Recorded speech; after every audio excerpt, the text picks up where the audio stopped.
Am I starting this time? You're going. Julie says I'm starting this time. Welcome back.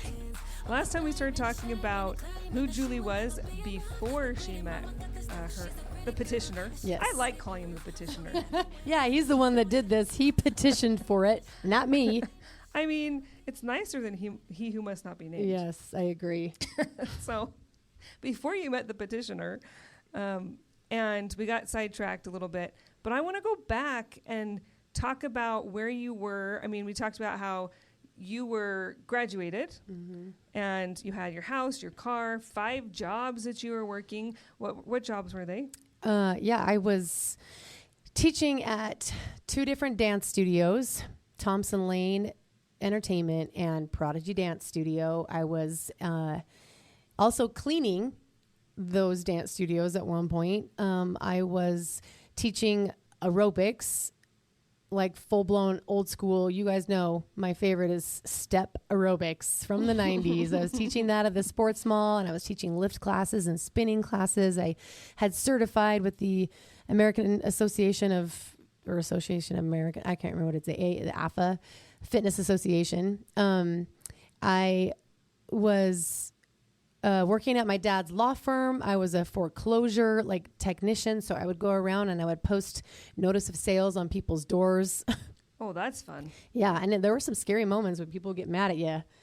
I guess it was just preparing me for 8 kids getting mad at me and getting in trouble in court and all those things. But and then I also cleaned my dad's law firm and was working inside the law firm. Maybe that was all a precursor to getting into law. Who would have thought? I had no interest in law whatsoever, but I was driven. I was ambitious. I served a mission. I spoke Spanish. I was working at the Perpetual Education Fund with the Church of Jesus Christ. What did you do there? I would call students in Latin American countries. Oh, because you spoke Spanish. Yeah. And I would help them out with, because the Perpetual Education Fund is where they get a loan from the church, and it was paying it back super slowly and at a very small amount of money. So I was calling them to see if they, had made payments, and I was offering service and going to the temple a lot. And I like to think that I was, I was ambitious and I had dreams. I wanted to still be a dancer and just make Heavenly Father proud. I really have always wanted to make him proud with being as successful as I could as a return missionary. And then I started going to it wasn't even singles ward. They called it the university wards. You didn't have to be in school at the time? No, I don't think you did. No, because he wasn't in school. Oh, that's true. Yeah, let's clarify. How much older is the petitioner than you are? 11 years. And to his credit, no one ever thought it or knew it because his skin was amazing. That melanin, and the pigment is different than ours. The only thing gives him away a little bit is that he has white in his beard now. Yeah, now he does. Yeah, that. But back then when I met him, he was 34, and straight from England. I mean, maybe he'd been in the country 5 or 6 years, and we were in the same ward at the University of Utah. So it was held at the Institute building, which was, he's mentioned was his favorite place to be. It was a place where he felt safe. And now looking back, I think it was a place of security and family for him.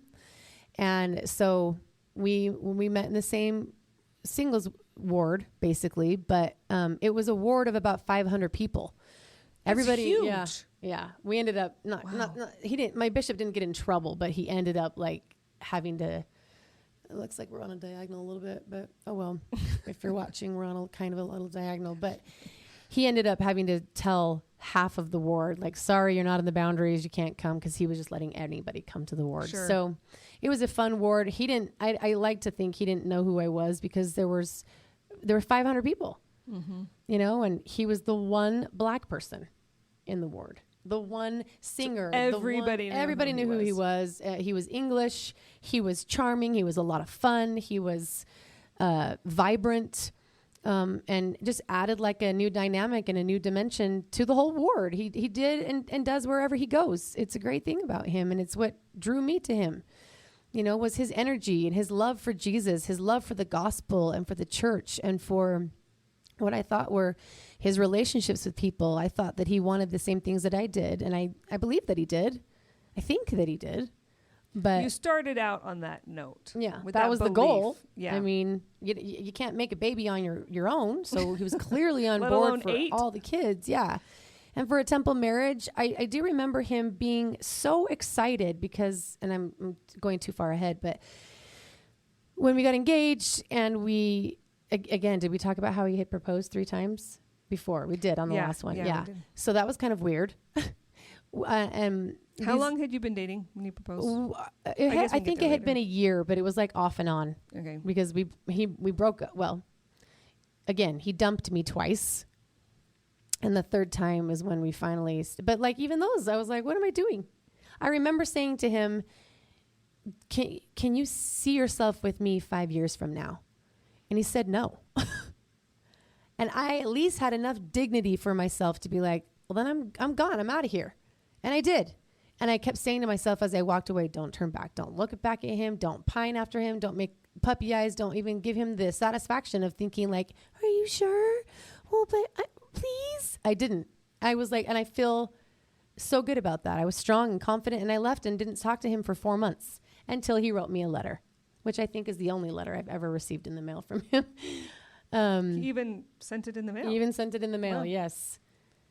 And he was like, I'm sorry, I should have gone on the trip with you. It was amazing.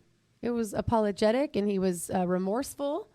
But again, he dumped me twice and I should have just been like, I needed a girlfriend to say, he's just not that into you. Like, get over it and move on. It's not a whole movie, a book, something. Yeah. It's both. So, but I remember when we did get engaged, Elder L. Tom Perry, is in my family. My dad set him up with his second wife. And so he married all of my siblings. That's cool. And so, of course, he did it for me. And I remember telling the petitioner, I was like, hey, Elder Perry has agreed to marry us. And he about lost it, flew off of his chair, was so excited, was more thrilled about being married by an apostle than actually being married at all. Yeah, for those who are not LDS, it is not common to be married by an apostle. Yeah.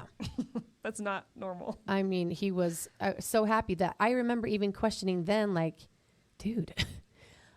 Okay, so here's a backstory. There's a couple stories that I wanted to share. They're short, but I would want my children to know this because I didn't see it then.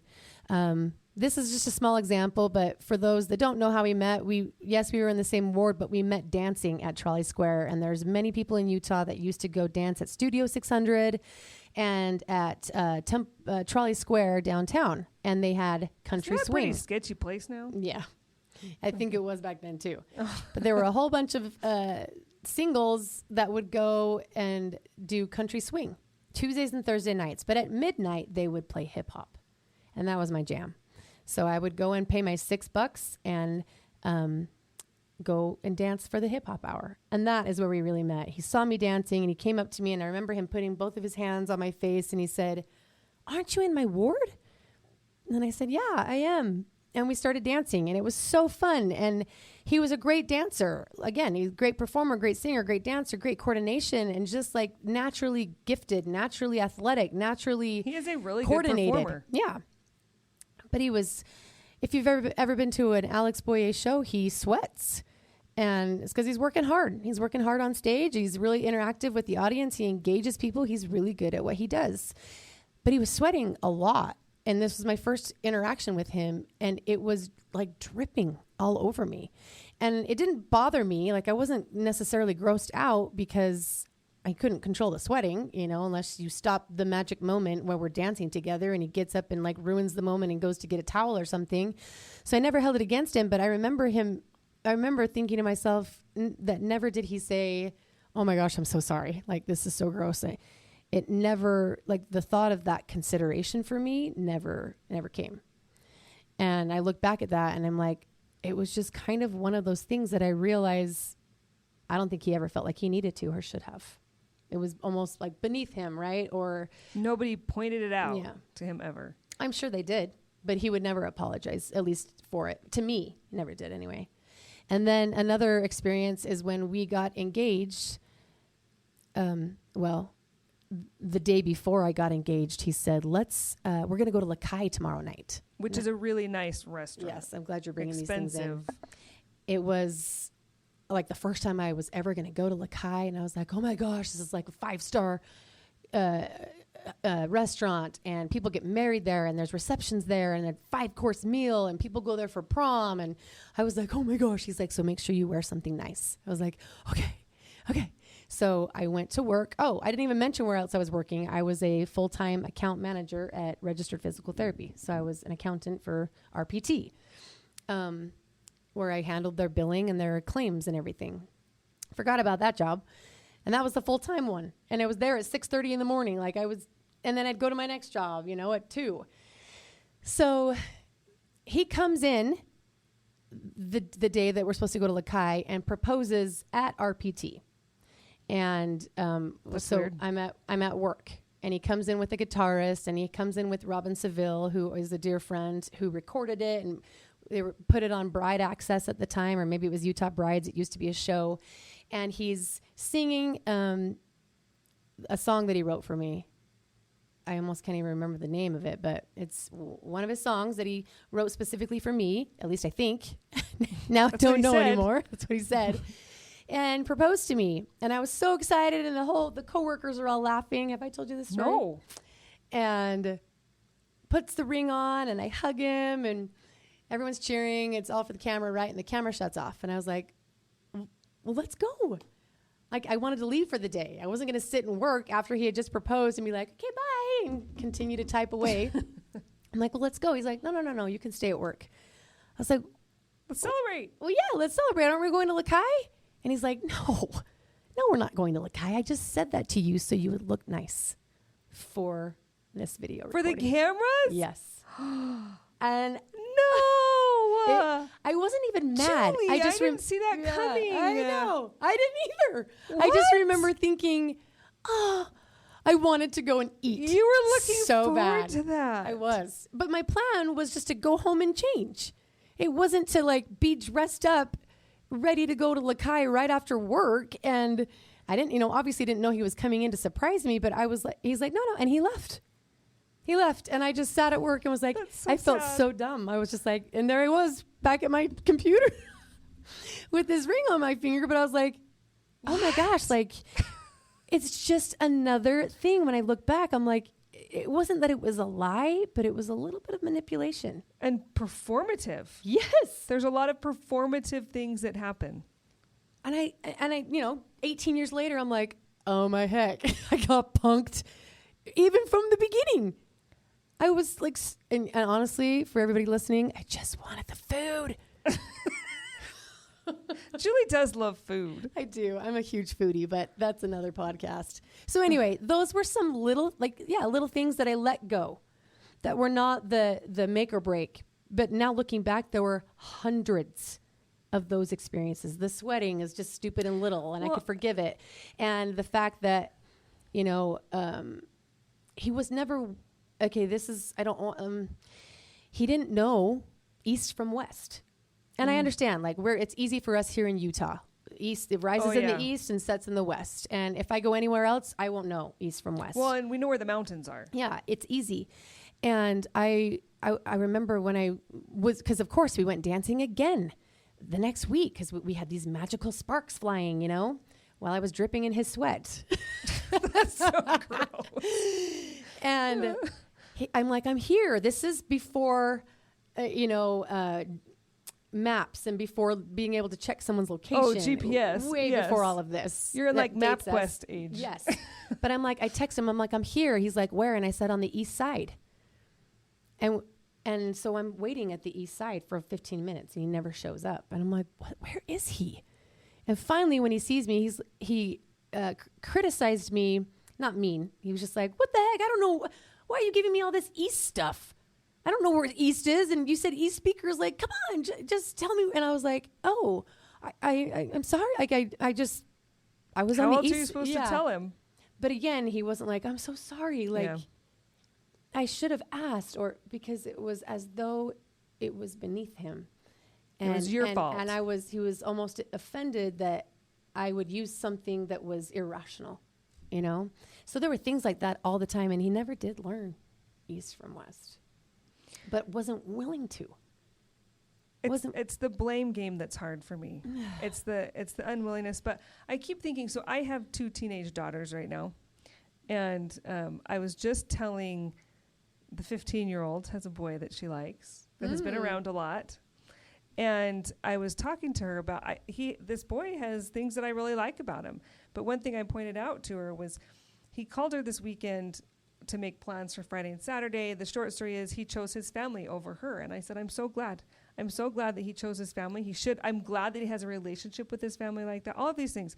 And I was talking about how my oldest she had 2 boys in high school. She's now in college, but in high school there were these 2 boys that we learned a lot from. And one of them would ask her to do stuff and she would tell him no. And do you know what he did? He would text me and ask me if she could hang out, as though like trying to like catch her in a lie or manipulate the situation or whatever. Like he couldn't just take no for an answer. The boy that Did you get out that red flag? This is my point is when my oldest had these experiences with boys, we're able to notice them and say, this is manipulative. This is, this one boy wanted her attention all the freaking time.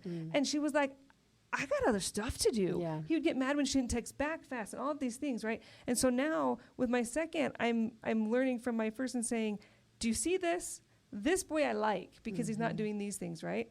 But if you don't have these, when we're talking about protecting kids and teaching our kids and we need to talk to our kids about these things because you didn't know these were red flags. No, right? I didn't. And you have to talk to other people in order to hear these stories and be able to hear them for what they are and then point them out in your own life or in your kids' lives. Like, this is important stuff. I mean, my sister was on a date with a guy who said that he had gone to the temple and received, his own answers that she was to be his wife. And she was like, bye, Felicia, I am out of here because I didn't, and it's this, I mean, that one was more like drastic and like. And obvious. Yeah. My favorite was the BYU. I had a girl in one of my classes that was telling me she went on, it was either her first or second date with a boy. And like the typical date was go and hold hands and walk around the temple on a date, like get ice cream and then go walk around the temple. And they're walking around the temple and he proposed to her. And my favorite was the line that she told me. She was like, dude, you don't even know my last name. Oh my gosh. But I mean, it's true. Some of these things you're like, they can just manipulate and say all the nice words. And if you're a girl who hasn't dated a lot, who's not used to hearing nice things, you might fall for it. Yeah. But these are we joke, but these have happened. Yeah. And it's funny because now I tell Adana, I'm like, Adana, that's a red flag. Take it from me. Like, I didn't see it then, but I see it now. You don't be me. And that's so sad because I don't want to like rip on myself or make it look like the marriage was all for naught because I have these 8 kids. But like at the same time, I was unaware. And even I think people around me were unaware because of who he is and the way he charms people. And I got charmed. And again, I want to believe that he was good is good at his core and did want the same things I did, but I just didn't see or realize that the flags were as red as they were. And even if I did, I probably still would have moved forward because I grew up in a home and in a culture that is you forgive and you forget. You turn the other cheek. If you're offended, you chose to be offended. If you're insulted, well, repent or forgive. We don't judge people. You don't judge someone for how poor they are or for a mistake that they might have made. And I was willing to do that to the death. And to my detriment was, that doesn't matter if you can't drive. Okay, this is something that we're at 20 minutes. I think we need a whole nother episode about judging. I think I think Carly has taught me a lot about judging because we are, sorry, I interrupted you. But you're right. No, I just think that it's important that we talk about it because I think what you're saying is we believe in forgiveness. We believe in repentance endlessly, right? The only perfect person is the Savior, and we are not him. And so, and I think as women of faith, as just decent human beings, you can look at him and say, you had a crap upbringing. You had crap family. Yeah. You had of course you have sympathy and empathy. And I think there's part of us that really want to believe that we can change somebody. Yeah. We can be the inspiration or the example or the reason or whatever. And the truth is we cannot. No. That's the Savior's job. It's not ours. And I remember my parents, to give my parents credit in their defense, you know, because some people would think that they're racist and whatever, but they always taught us as kids to, you know, be selfish while you date. But then when you are married, you're selfless. And do not marry someone or date someone because you think that you can help them. Right. And by selfish when you date, it means like, I used to tell when I worked in Young Women's, I would tell the young women, this is like, it should be the most selfish time of your life, meaning educate the crap out of yourself. You go as high and as far and as fast as you can. You pretend like you'll never be married so that you don't have to be, so that when it comes, it's a blessing, right? But you're not waiting on anybody. You know, it's like, I would tell them, like, you grow in as many ways as you can. Go on a mission, travel, set your goals, have habits, have expectations, so that when you get married, you are the best version of yourself. And in order to do that, you have to be selfish with your time, right? Like, it's like when you get to focus on you. It's when you're the richest in your life because all your money is yours. Like, and then obviously when you get married, and your time. I think time is way harder than money. I mean, because it's the one resource that is limited. We don't know how much we have, when it's running out, and it's all limited. And another good, you know, my poor mom, like, she grew up in she did not have a lot of money in her home growing up with 10 kids. And so she taught us to, things don't matter. Things don't matter. People do. Relationships do. The gospel does. And so that was kind of like my go-to. So, you know, when I would see my mom, my dad is an amputee. He had bone cancer at the age of 18. So his leg was amputated above the knee. And so I would see my mom putting the lights on the house for Christmas. I would see my mom, you know, doing yard work or whatever. And we would always say, Mom, you shouldn't be on the ladder. And well, I'm not going to have your dad do it, you know, one-legged. And she would do things that most, you know, not that my dad was helpless because he did a ton of things, but she would do things that a lot of women wouldn't because the man would step up and do that. But she's like, he has one leg. I'm not going to have him do that. And she'd get dangerous. up. And so I would always give that same excuse to the petitioner. I would say, oh, but he, you know, if he would lose his temper with me or forget my birthday, forget an anniversary, not have courtesy in helping me do something. And not to say that I'm not as guilty I'm just as guilty, I'm sure, doing the same things. But I always gave him an excuse. Well, he was an orphan and he didn't know any better and he didn't have parents and he didn't learn this. And I had a home where I had a mom and dad and a secure attachment. And which those are all true. Right. That, like, I think it's really good to give people the benefit of the doubt. And it's really good to see that in them. But the problem is that so many women who are abused, and I'm not saying, like, I'm not alluding that I'm abused. I mean, I think I was abused in several different ways. But anytime I talk about that, please don't assume that that's what I'm saying. But a lot of women give too much benefit of the doubt. And I had a therapist say to me, because I kept saying to her, like, yeah, but he didn't know. And how was he to know that he was, you know, yelling or speaking too loudly when he would say, this is Nigerian culture. And she would say to me, Julie, his issues are not his excuses. Like, stop making excuses for him. Stop saying that because of his upbringing and his childhood, he is a grown man. He has the ability to get, you know, find healing and get the help he needs. His issues are not his excuses. And she would make me repeat it. But there are so many women that grow up in our church that forgive and forget and let it go and forgive 70 times 7 and take the blame and apologize first. And I did every single one of those things. And that is the beginning of the end for the woman and her dreams and her ambitions and her desires, because she devotes her whole self to him and loses herself in the process. Which you're, as a married couple, you should both devote yourselves to each other. And then you don't get lost because you're serving each other. The problem is not devoting yourself to the other person. It's when it's one-sided and you don't see it. Mm-hmm. And I think it's important to recognize where he came from and why he was there, but then also to recognize that it doesn't make abuse okay. And when we talk about abuse, we're not talking about, bloody, getting gory punched stuff. in the face. No, yeah. we're talking, emotional abuse is real. Financial abuse is real. These are like the forms of abuse. I almost think that a woman would rather be physically they all assaulted say it because you can see it. Yes. It's like being, in the first trimester of pregnancy where you're vomiting and you are sick as a dog, but there's nothing to show for it. And people are like, what's wrong with her? Like, and suck you're it not up. actually like really supposed to talk about it in a lot of cultures because what if you miscarry? And you know what I mean? It's like this quiet, and it's like you when suffer you in silence. You need the most support. And it's the same with emotional abuse. It's the same with all forms of abuse except physical. Yeah, there's spiritual abuse. Yes, there's religious abuse. There is Yes. legal abuse, psychological abuse, and that's 5 different podcasts that we can bring in some experts for. But in the end of all this, I think it's safe to say that he saw a means. He saw supply. Allegedly. Yes.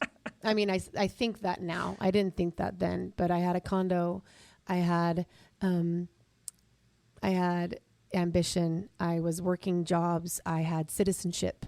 I mean, I had a car. part of me says, of course he did. Like, if you're coming from a place of scarcity, it is going to be attractive to find somebody that's in a place of abundance. Yeah. He's not stupid. Mm-hmm. Like, he was actually really smart to go after Thank you. That's I a mean, compliment. I really, any man should have been like, holy crap. Yeah. So. Because we were always told, like, even I was told, maybe don't buy a house because then you're going to make your husband feel intimidated, or the man you're dating, he'll be intimidated by you. Really? Yeah. My dad would have been like, way to go. Yeah. I mean, but maybe that was just Utah. I have no idea. Because also we were taught to get a degree, not to so much further your knowledge and education, but get a degree to fall back on in case your husband dies. I was taught get a degree, not necessarily because you need a career if you get married, but to be a good mom. Was that not the thing? I mean, I've been taught my whole life, and actually the data shows that educated, smart moms are the best moms. Well, yeah, it makes sense. It makes complete sense because You I pass saw it on to that. your I saw kids. that in Paraguay when these poor people have no education and families are suffering out there in a lot of different ways. But I was to get, I mean, I assumed what's the word? Internalized that getting a degree was just so that I could fall back on it to then get a full-time job if my husband were to die. But I did not account for 8 children, nor the husband leaving the entire marriage because I didn't even get to benefit from life insurance. That sounds so morbid. It does sound so bad, but it is a thought, and it's just the truth. Like mothers who have lost their husbands, and not to say that the ward has not helped me because they have drastically. My bishop and stake president have been amazing, and family and friends, but for someone whose husband has died, it is the outpouring for months, and this poor family. But if a woman is divorced, if people don't know how, it's always, oh, well, there's 2 sides to every story. Well, we don't know People what really feel went like they on. have to take sides. Yeah. We don't know what went on behind closed doors, and it takes 2 to tango, and it's really the children that suffer. But really he has died to me. There's been a death for me too. He has died overnight. We're grieving someone who's still alive, and we don't get the same, I hate to say, luxuries or benefits or privileges as a wife who has lost her husband tragically to death. But it does feel the same. We're just treated differently. So to all those single mamas out there, yeah. Okay, but it's actually worse if you think about it, because not only are you grieving a death of somebody who's not gone, and someone that you still love. Yes. There are parts of me that still love and miss him. And you're not, I mean, that's a whole different topic too, a whole different podcast. But now you're also having to come to grips with the term that, or with the reality that he's not just alive, he's fighting you and actively making your life harder. Yeah. Actively trying to, I mean, that's why people say that divorce is harder than death, because not only has he died, but now I wasn't going to say this, but now his like corpse is out. He's like a walker from The Walking Dead. He's out to get me. So you know, it's Halloween, guys. We're getting dark. We're here. a week away from Halloween. But to me, it's like you talk about having a net positive coming from life insurance or whatever. To me, it's the fact that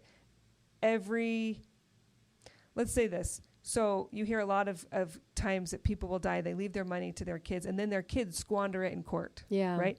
Any net positive that you would have had as a mom to raise these kids has been spent in court. Yeah.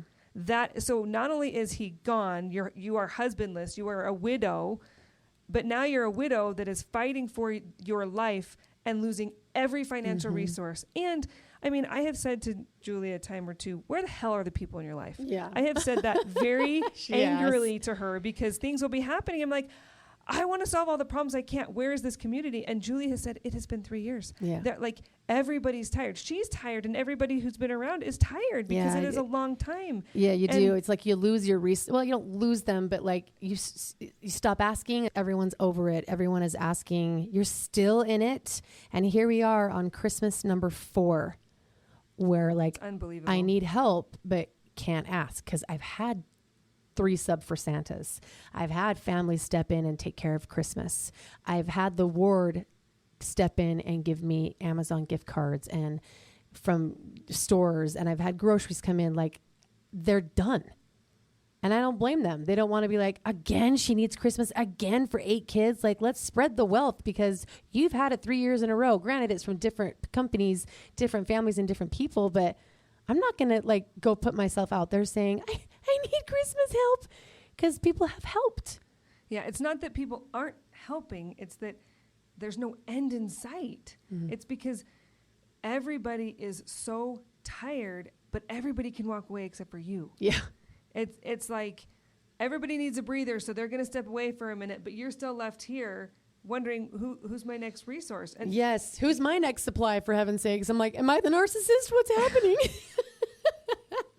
It's hard because you have needs, but it's not about you. It's never actually about Julie's needs. It's always like when I got married, I lived second by second, minute to minute, all the things, right? And my mother-in-law would ask in like, it felt like February, what do you want for Christmas? And I'm like, are you kidding? Like, I can't think that far. And now I appreciate how far ahead she thinks. It's taught me a lot.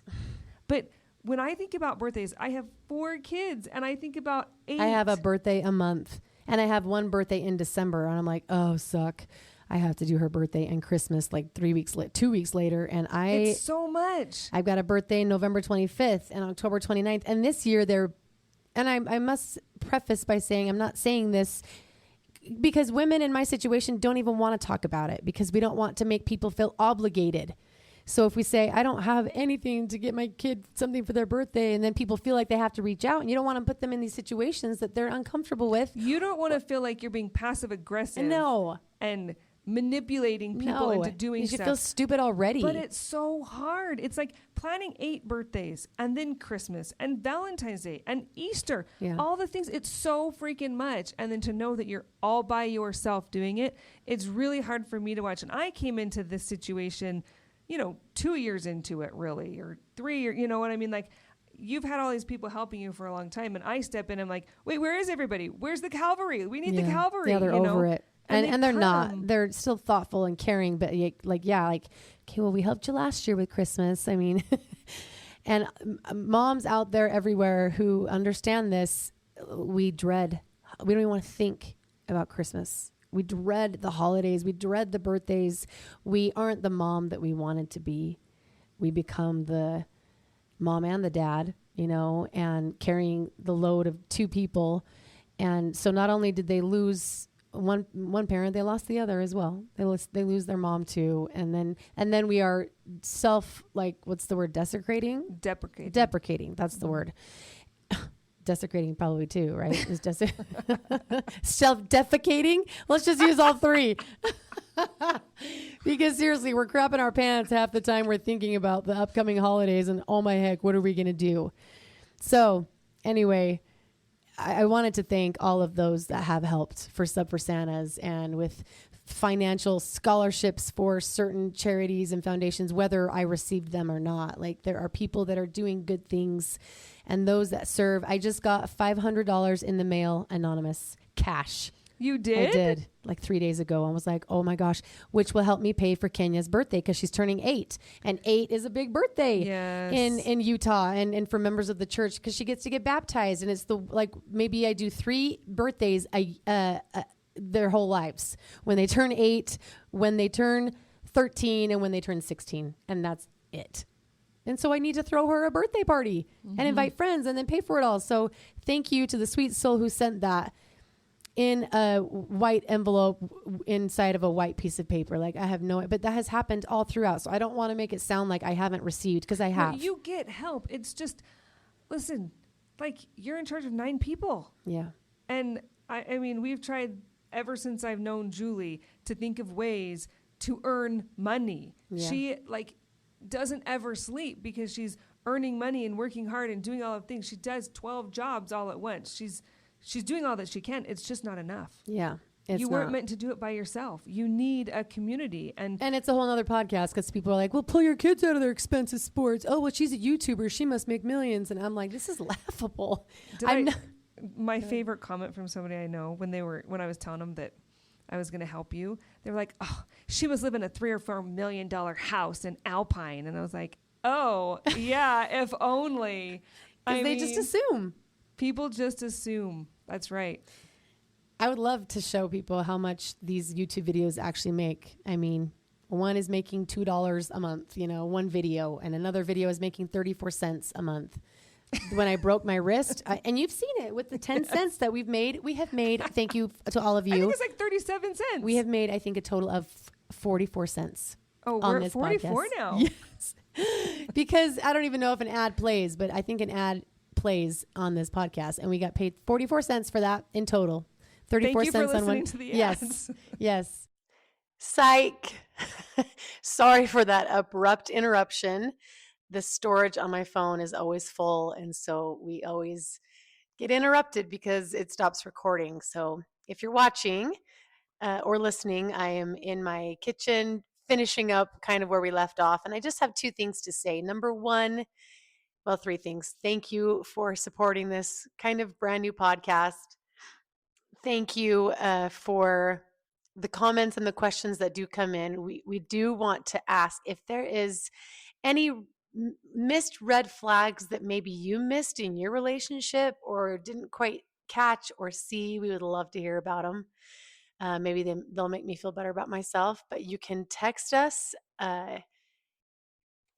Just click the link at the bottom of the podcast or the description in the video, and you can tell us some red flags that you missed. Maybe they weren't quite so red. Maybe they were a little bit orange, at the time, and have over time become like burgundy red. And the other thing I wanted to say was that we have a website where you can go and donate to our Christmas fund for solo moms that are in my position, because it is hard to ask, especially when you've had help for so many years. And people are fatigued and they don't know what else to do or how else to help you, because they want to start, I'm sure, sharing with other people. And we hate to be the ones that are, the reason someone else isn't served. So I will hand deliver this money. I'm trying to raise $10,000 for a few families that are in need, whose fathers have left, and where mothers have a lot of kids and a lot of need and don't have child support coming in, or any kind of help for that matter, or have received the help and can't continue to ask. So please consider donating to that, or you can support the show. Everything goes back into this podcast that we're trying to build. So thanks again for watching. We'll see you next time. So now you know what it means to be gritty. It can be dirty, but you're still so pretty. Now make a pledge and never take